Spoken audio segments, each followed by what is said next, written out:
I actually deal with nervous people for a living. That is my job. So if I can open up that door with empathy and a welcoming spirit and try to read where their nerves are and try to help them take some control over those nerves, we can do something vulnerable and creative together.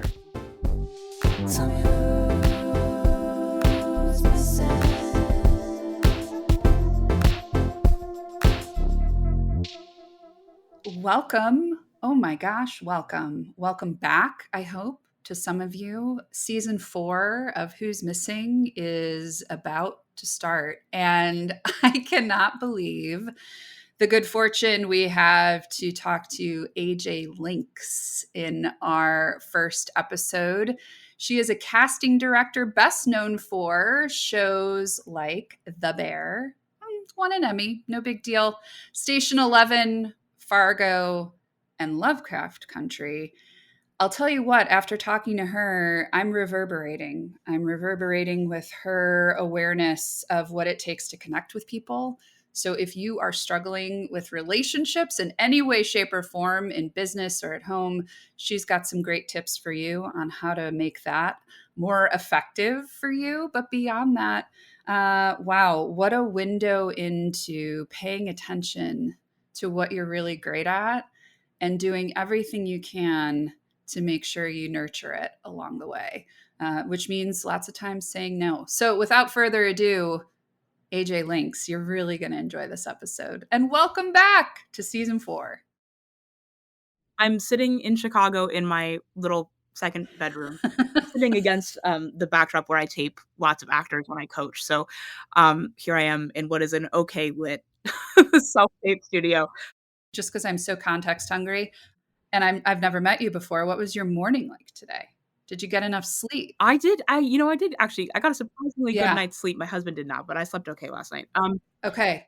Woke up this morning and got the studio set up and ready to tape an actor and coach them for a Broadway audition. So it's always a fun space because you never know. It's kind of like Forrest Gump. You never know what you're going to get. Like every day is a different scene, a different role, a different thing. So today was Broadway. Tomorrow's probably a Dyson commercial. Who knows?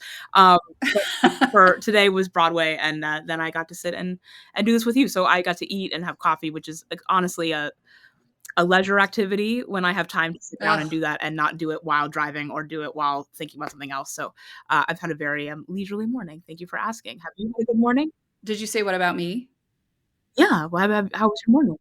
Oh my gosh. You're the best already. My morning started with putting cookie butter in my oatmeal and blueberries. Do you know what I'm saying? Like it was like, yes, we're going to have oatmeal and we're definitely putting not peanut butter, cookie butter in. So that was great. You strike me as someone too who believes that if you like live your life with relationships sort of taking the lead, right? Like the most important thing. 100%. That's probably a no-brainer for you. That would be one of them.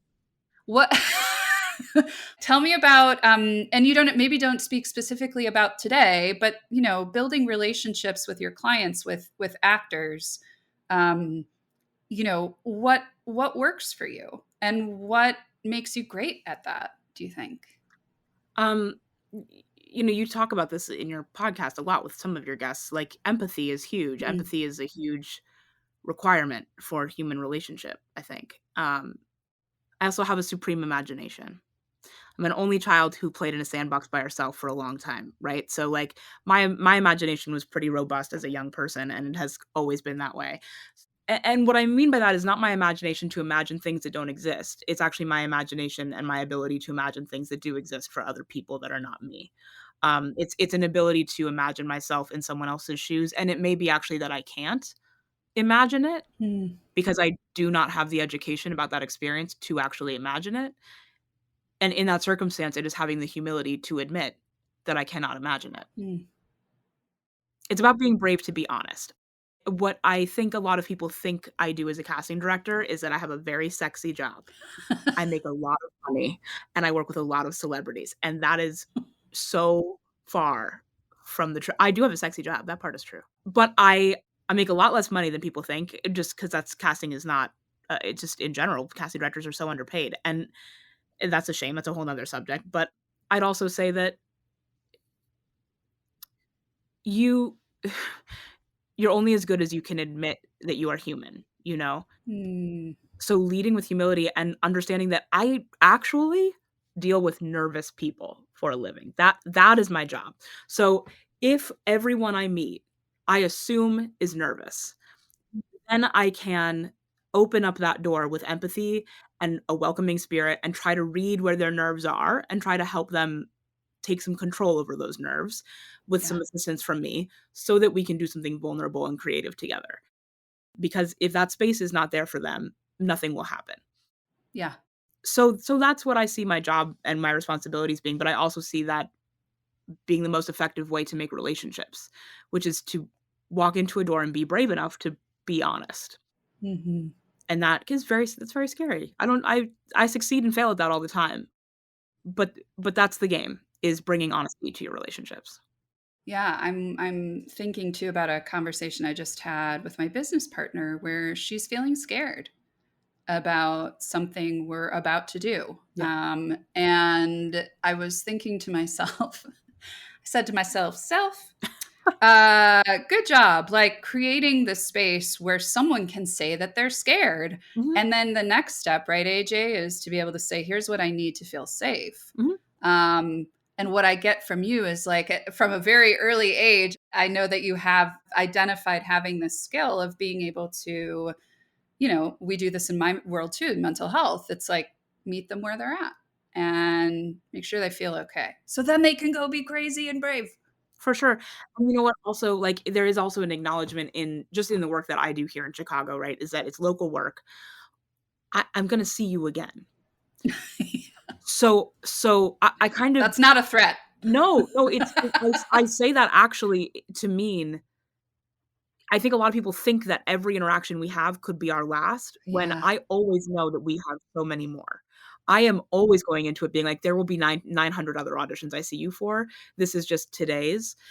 And so I think what happens is people come in and they're scared that if they say Target instead of, Best Buy, that they will never come into my office ever again, or they won't ever see me again. And it's so I'm not gonna remember that 2 weeks from now. You will, but I won't. And I say all this to mean I want to be kind to you every time I see you, and I want to create an environment for you because it may not be that it works today.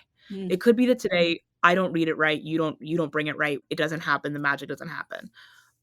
But I need you to know that consistently I will always do that so that over time, if it doesn't start that way, over time, hopefully I gain your trust and you eventually can be vulnerable with me. Yeah. In my world as a stepmom, we talk a lot about how with the kiddos in our lives, we don't have a love bank to pull from. Like I came in at age 8, and that's where the balance starts, right?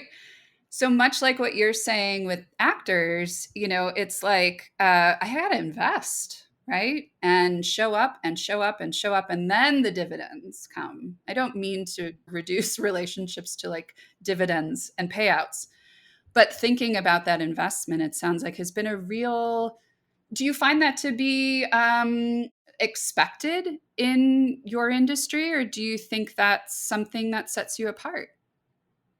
I think it's expected. I Yeah. think, eh, I think it's expected. I think it's the job.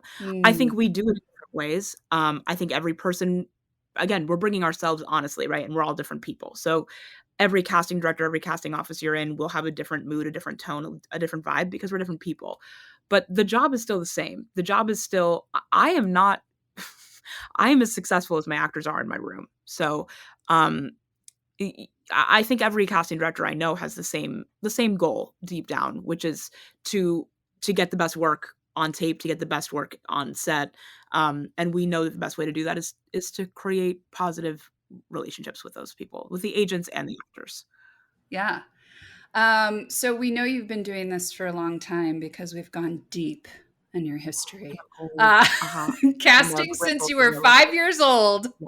Mhm. Yeah. Yeah. So tell us, look, if we're going to run the highlight reel of your life, and of course, people are going to be God. looking you up after this and they'll fill in the blanks themselves. Oh my god, don't look me up. No, it's going to happen. You're going to get, you're going to get fans. Who doesn't want a few more? But walk us through sort of what gets us from, and you can start wherever you want, what gets us from, this instinctual, intuitive sense to cast people. The story we had heard about was casting friends and family members in like 15 different versions of The Little Mermaid, right? Like you've done a lot. You have a talent, so you find that you have it, and then, you win an Emmy. You win an Emmy. Yes. And I'm still like, I'm so shocked and excited and thrilled by it. It's so weird to hear you say that. Yeah. Yeah. yeah, you're Yeah. Emmy award winning for, and let's just say, right, The Bear, which is Yeah. a hometown favorite for all of us, but is now well beyond that. Just tell us your story, however you want to tell it, whatever feels important today, now that you've had lunch. I mean, you already outed me about my Little Mermaid situation. So yeah, everyone It's knows the best Disney movie. I'm just going to it is say the it. best, and my family would tell you it's the worst because they've seen it 9,000 times.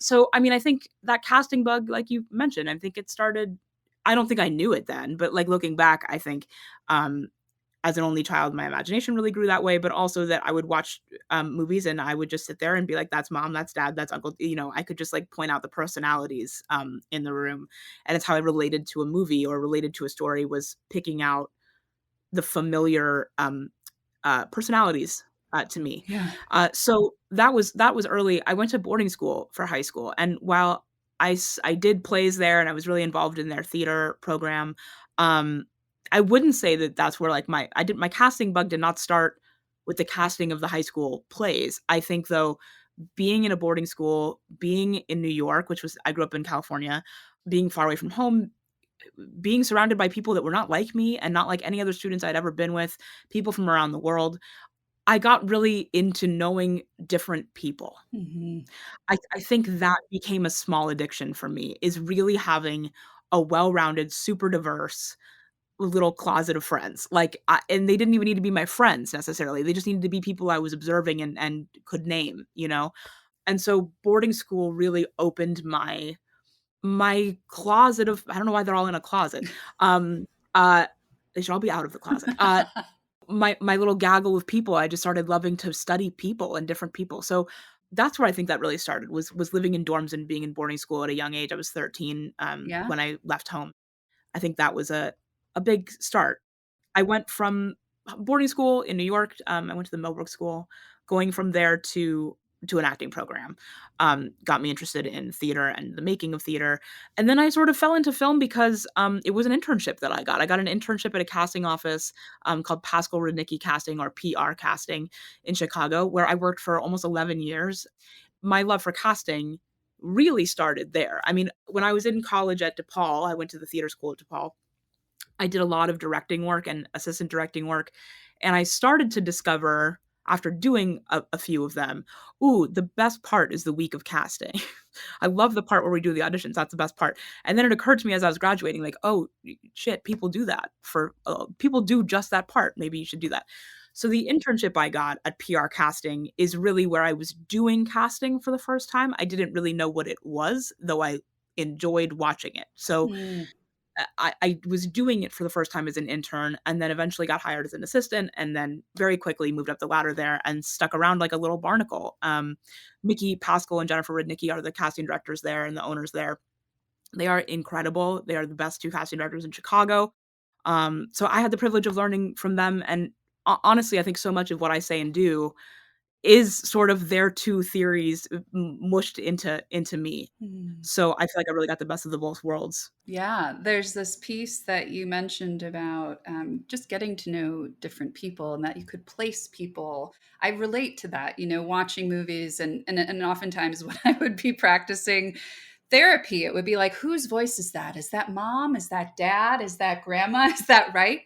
And there's got to be, I sense this in you, just so many corollaries to the work that I do of, really looking at the person in front of you and appreciating, but also looking for that unique, looking for that thing you can develop, and rooting for them, like really rooting for them. And it occurs to me, AJ, that there's like no way to excel at your craft without that deep study. And I know for me, as I practiced and now I coach leaders, but over time, people would say, how can you get through the day with hearing all of that? So I'm curious, like, how can you get through the day or get through your career with such deep study? It probably sounds exhausting to listeners. Do you have boundaries you've had to set? For sure. Yeah. For sure. Um, I think because I went into casting the fall after I graduated college and then immediately saw my peers audition for me, it that those early years in my career were difficult in terms of boundaries because I had friendships that then turned into, work relationships where I would go to a dinner or a friend's birthday party and literally nobody would ask me how I was doing. Everyone would Mhm. be like, "What are you casting? Tell me about casting. What about this audition I did for you last week? What did you think of," and we were having conversations, but none of my friends, like, remembered that I was, their friend anymore.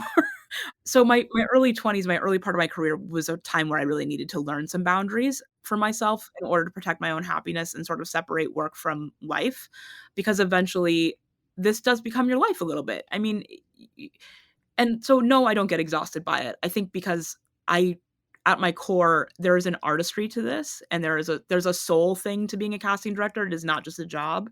And I Mhm. think it is in Mhm. there for me. I think you really have to have that, and if it's not going to exhaust you. Um, and to be fair, it did exhaust me, and it does exhaust me. When I left my job at PR Casting at the end of last year, I was exhausted. Doing television shows, casting television shows is really challenging. The pace is really fast, and it can be a lot of casting, a lot of work, um, and it was tiring for me. Um, I think I've been taking this year to hit a reset button for myself and figure out a little bit more where those boundaries need to be. But that doesn't change my love for the job and my desire to do it. I just think, I'm at a point right now where I'm trying to figure out where those boundaries need to be. Mhm. One of the things I find in a lot of the work I do is that the sort of only way for people who have a calling, a soul job like that, that it's pulling from something more than a description and sort of skills, it is who you are. Like, I feel like you are who you are. And it so happens that the casting director title fits who you are in some ways, right? Yeah. I find with clients I work with, like, the evaluation of, is this working, doesn't happen unless we're exhausted, like in some way, and make a decision, Yeah. Right. and pause. And that, for listeners, a lot of people that listen to this podcast, it's like, but where do I find the time? So I would love to just hear how you made the decision to take the time. It's such a privileged answer, It's okay. but it's the truth.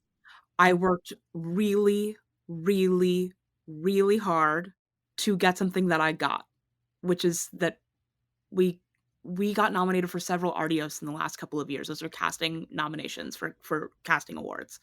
I got into the Casting Society of America, which is something I really wanted to do for a long time. It was a big marker for me.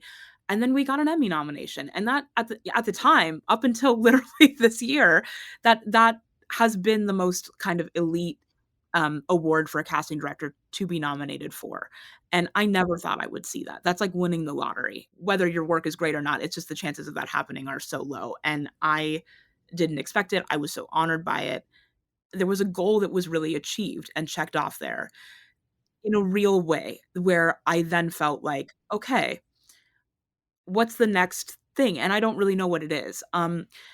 That would be my initial answer. Like, that's my professional answer to that, right? Is that I hit the goal that I've had for my whole career. Now there was sort of like a great open opportunity to go find another goal. Um, my personal answer to this question Yeah. is that my mom died, in the pandemic. She's my best friend, and I really struggled with her loss. Mm. And I think the horrible and good thing about grief is that it can really reset your priorities and reset your understanding of yourself in a way that can be, whole. And I think I'm still going through that. I think my grief is still really, infecting my daily life, but I also think, Mhm. it's also inspiring me to remember that this is one life we have, and we don't have to all be one thing. We can be so many things. How did you call her up in that process of making the decision to say, I'm leaving. I'm going to take time. How did she influence that? If she did. She's loud. Is she loud? What's her name? My mom's Robin. Robin. I'm writing that down. She's loud. I think my mom was in HR and was a huge, VP and did huge corporate work her whole life. She was a world traveler. She did a lot. I think my mom was more than one thing. Hmm. And so I think she set an example for me, and honestly, so has my dad. So have so many people in my life that contain multitudes, that I think at a certain point, it honestly just made sense to me. Yeah. Yeah. Um, it made sense to me. I think Yeah. I'm sad that I had to lose my mom to prioritize some things in my life that I would probably have never prioritized if I hadn't lost her as young as I did.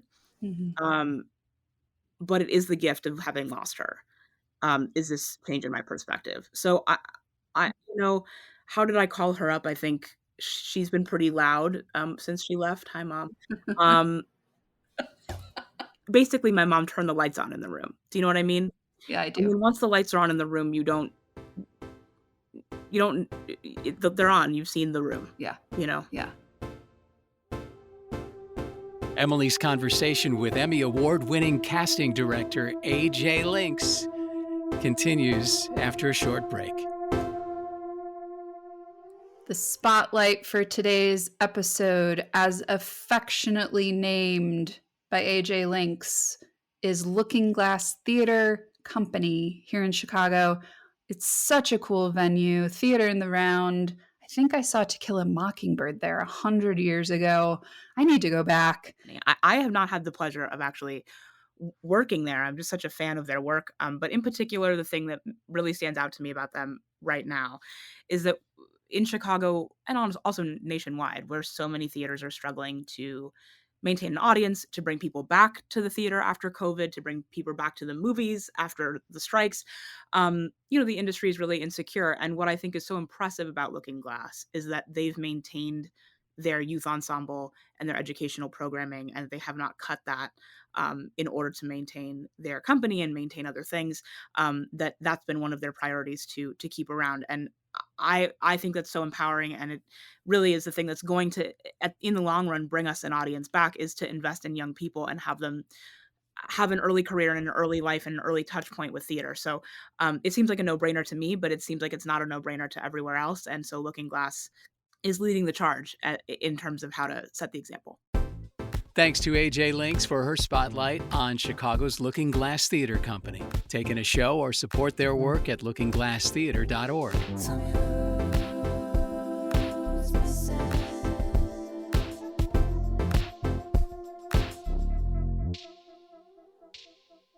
I'm wondering, as you have an actor sitting with you or on Zoom with you, and potentially you're casting for a role, and I'm going to fumble through this because this You're is good. not Yeah. okay. Great. Casting for a dramatic role, casting for a role where maybe the piece that they have to record is grief. Mm-hmm. Yeah.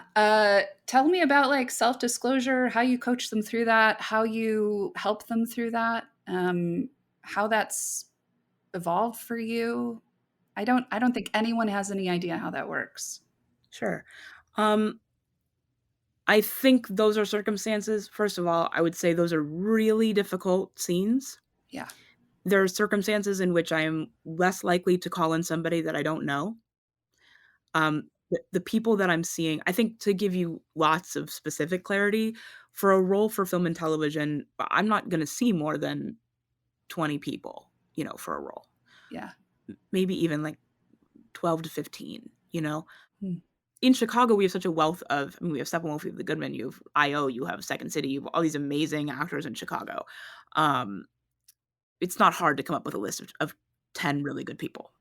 Yeah, that's It's awesome. really not. So the 10 people who are coming in for something difficult, like, so just to say that out loud, right? We're seeing good people do that. Seeing people that Mm. have skills that I've seen on stage where I know they have some emotional recall. I know that they can do something like this. I'm not really gambling on that. I've seen it Mhm. before somewhere. And hopefully, either I have over time seen this person enough that they already feel like we have a rapport, they can be safe with me, or if this is the first time that I have made enough time in that appointment window to make time for us to take some time. Yeah. So, there are auditions where I'm gonna ask you to eat a piece of pizza and act like you like it, and then that's it. That audition is not gonna take long because as much as actors would like to believe that that's hard, pretty much everybody can act like they like the piece of pizza. Yeah. But the people that need to do, like, I'm gonna identify my child's body at a mortuary and say nothing and just open a door, look at it, be upset, and then walk out, like, that's gonna take us a 15-minute long appointment Mhm. to give you the time to warm up and warm Mhm. down and talk and do it again if we need to. And so it's about making time and space for those things to happen, um, Yeah. I think. Yeah. I'm a casting director that as safely as we can, I want things to feel alive. Um, and real. I don't like to see a lot of pretend. I don't like to see a lot of imaginary stuff, which obviously we are professional pretenders, so, like, within reason, right? But if you're arguing with someone, like, the person you're reading with needs to argue with you. Like, Mhm. there Mhm. are dead fish on the other side of the camera, like, it's a little we're all kind of, like, pretending to ignore your bad reader and just imagine, so I like to see something we can kind of really see. When it's something vulnerable like that, you need to make space for people to take a minute before the scene. You can't just say, like, "Hey, I'm Bob, I'm 5'6", and then, like, they need the second to warm up and warm down.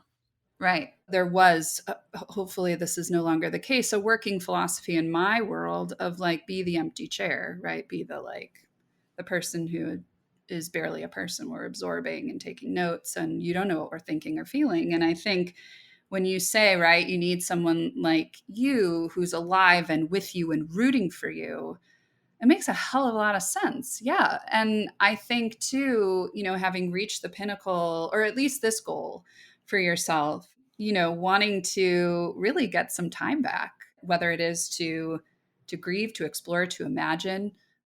There is, as Robin would have said, right? Like, she was more than one thing, but there is more than one person you can be or do. It's just sort of a nice, I'm finding myself, AJ, compelled to like put a fine point on your story. Mm, I don't know yeah. why I'm feeling that, Oh, yeah, go for it. but I am. Yeah. It just is No, really great. beautiful. There's a Thank through line, and I know you see it. Yeah, oh, for sure. Yeah. Here's the thing, right, is, like, I have spent the last, decade and change, in casting, rooting for other people, really genuinely. And I think for the first time without my cheerleader, without my main cheerleader, I should say, I have other cheerleaders. Sorry, cheerleaders, dad, husband, I love you so much. I'm sorry. Um, without that VIP cheerleader of my mom, Yeah. Yeah. I realized that there was a big gap in that I was never cheerleading for myself. So now I have gotten to hire myself as my own cheerleader, and I'm really good at it. I do it really well for other people, but I've been horrible at it for myself for a long time. And so now it's just about turning that great cheerleading career that I have and turning it toward myself a little bit. Hmm. With that in mind, tell me, is there any new no brainer that you've realized as a result of kind of like, okay, I'm a cheerleader. What I've learned in this season of self trust and rooting for myself is blank is a no brainer. I would say you have to say yes to yourself if you expect anyone else to say yes to yourself. That has become very apparent to me. Super no-brainer, I think we sort of touched on this already, but no-brainer is, lead with yourself and things will come. Um, Mm. if you build it, they will come. Field of Dreams, my birth dad's, like, favorite movie of all time, coming back to roost here, but, You know, this is such a silly example, but like I slid into some DMs of a stylist, a hair person, and a makeup person when I knew I was going to the Emmys, and they were like I like followed them on Instagram. I was like, oh my god, they're amazing, they're so cool, and like I dared to write a very short DM and then wrote their agents like a professional short email, and all of my first choice people said yes, and like. I kid you not, I think it is because of the content of these emails. I am not a famous person. I am from Chicago. I am not a size 2. There is no reason to even look at the DM that I sent, you know? But I think a well-meant thing goes a long way with people. You can really connect with people and make connections and make community with something truly genuine to you. And that has also Yeah. become a no-brainer for me, which is like fearlessly be yourself and the right people will follow you. Yeah. I was just in this meeting before this podcast and recording with you. And, this thing about being well meant and kind of like, you know, when you're bullshitting, you just do. God damn it. Right. Like you do. And you can call yourself on it. You can get called on it. And I don't even mean that pejoratively. I mean it as like, it's not going to feel good. No. Right. So shooting your shot from a place of how, for example, to the listener who's like, well, I'm going to do it how AJ did it. It's like, please don't. Oh, no. I mean, please do it how you will do it. Yeah, absolutely. And that's the hard work that without, I think, the full stop of your number one cheerleader and like, it's hard to do. It's hard to pull yourself. It's really hard to do. It's scary to do. There's so many things I want to say back to that. I go. It is scary to do. There's a little hack. There's some hacks. There's some hacks. Everyone loves hacks. So here's the hack. I mean, this goes back to like when my actors are nervous, say the same thing, but now I'm saying it to myself. Like, you need to know your body and yourself and know what you need. So like, if you're a monster when you're hangry, you are never going to leave the house without some snacks in your bag. Like, you're going to man yourself with the equipment that you need. So I think part of it is knowing yourself enough to know what you need, not what I need, not what Emily needs, but what you need on your journey and sustaining and fulfilling yourself with those things. When I am scared, I know that there are a couple things that if I watch them or listen to them or touch base with them, I can change a mood of mine in 2 seconds. And I think that can be really powerful to know about yourself. Like, so if there's a Beyonce song or I love to watch a news anchor fail. Like, I really love a live news anchor fail. I love Nailed It's. That's mine. I love it. Great. So like, have a little playlist of your Nailed It's on your YouTube. Totally. And like, when you get stuck in traffic on the way to a very important meeting and you have 30 seconds or less to go from the parking lot to the meeting, watch some Nailed It as you hustle through the parking lot. And I swear to God, like, you will harness a little better version of yourself than you did 30 seconds ago. So for sure, knowing how your nerves manifest, knowing how to control those things and change your mood, that can really be powerful. I think honestly in any career, but it's really powerful in this one. And in conquering any fears, I have faked it till I have made it all the way here. I have faked it till I made it to the Emmys. Here we go. So just, yeah, I would say that's a huge part of it. You're talking about regulating. Yeah. And I was just talking with someone about, and this strikes me as you're talking about your dad and your husband, like co-regulating, right? Like, that's like mom baby stuff, right? Like, that's how we did it. Hopefully, if we got that gift, if we didn't, hopefully we're working it out and we're still being kind adults as a result. But like, that ability to be like, here it comes. Okay. Yeah. Right. And here's what I'm not going to do: be an asshole. Yeah. Yes. Between that feeling and that action of being an asshole, like, I'm going to need you to think a little bit. I'm going to need you to just drop in. And it sounds like that is, as you are cheering yourself on, like the no-brainer is know thyself, right? Know how you get triggered. Like, let's not make our triggers other people's problem. Let's watch Nailed It. Let's do what we've got to do. Yeah. 100%. Mm-hmm. Yeah. You have this funny experience as a casting director because we have flashcards of everybody, right? Your headshot is a flashcard. So like, I see your name and your face together all the time. So then if I see you at the grocery store, I know your name, your first and last name. I know a couple things about you. I know who represents you and I know the phone number to call them. You don't know me if I'm not standing next to a camera. If I'm standing next to a camera, you're like, oh, that's AJ. Right. You see me in aisle 2 at Mariano's, you do not know who I am. But I sure know who you are. So like, I will come up to you and be like, oh my God, how's Catherine? You're like, excuse me? So Yeah. it's funny, we Yeah. also assume a familiarity with you that you actually may not even have with us. Well, it reminds me of the privilege with when you have with a patient, the patient privilege, right? Like you can approach me, but I will not approach you, right? Like if you want to come say, hey, go for it. But I promise if I see you out, I'm not going to say anything. Right.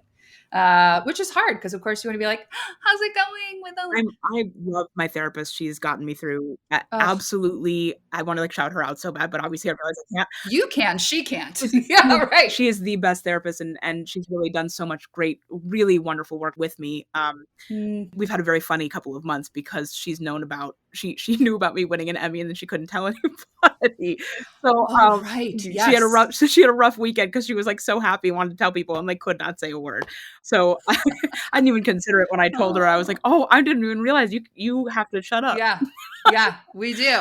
Um, We do. yeah, I mean, gladly. yeah. What I do want to ask, just final question. Getting back to, your curiosity about people in general, I feel like that could have gone a myriad of different ways. It went this way. It may go somewhere else now. We don't know. Stay tuned to AJ Links.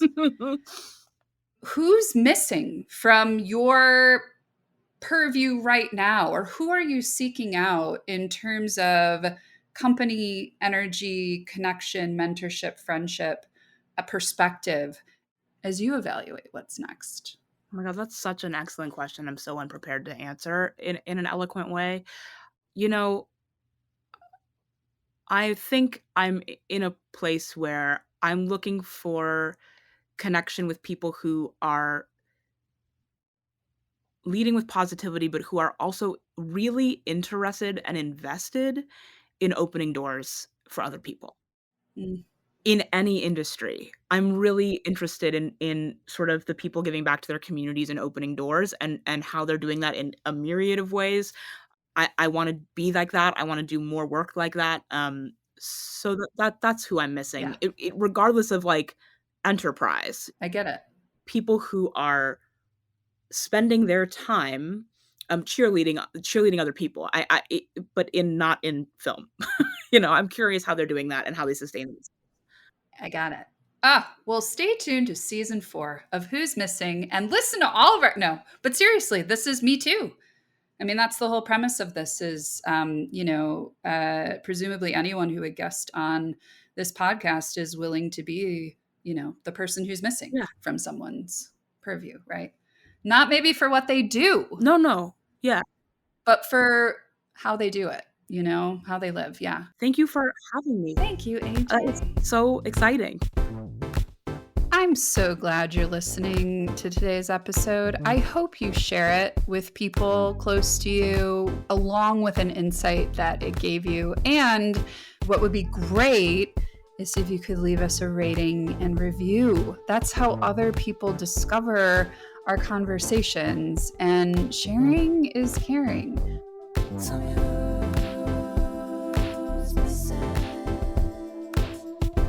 Of course, you can connect with us on all the socials at Who's Missing Podcast. Plus, check out our guest recs and give us feedback at who'smissingpodcast.com.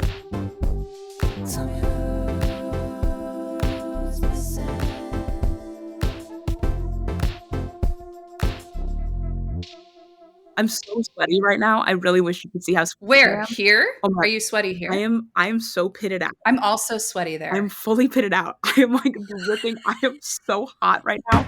I just want to this energy so badly that, like, it's bad. Anyway, thank you for having me. You look like you're not sweating. So there's that.